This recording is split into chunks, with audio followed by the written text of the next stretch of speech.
بعض اوقات صورتحال ایسی ہوتی ہے کہ بندہ مسلط ہوتا ہے کسی کے اوپر، پیچھے پڑ جاتا ہے،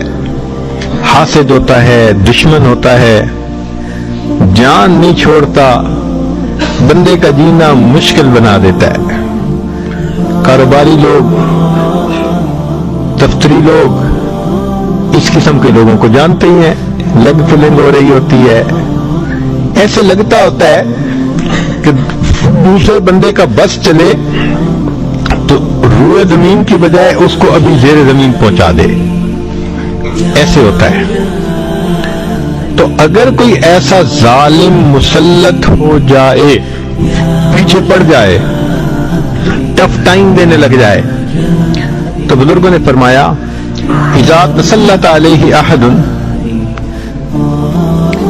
اگر کوئی مسلط ہو جائے تو یہ دعا مانگا کریں، اللہم اغفر لی الذنب الذی سلطت بہ علی ھذا، اللہ میرے اس گناہ کو معاف کر دے جس گناہ کی وجہ سے آپ نے اس کو میرے اوپر مسلط فرما دیا۔ تو ایسا کرنے سے اللہ تعالیٰ اس ظالم سے نجات عطا فرما دیتے ہیں۔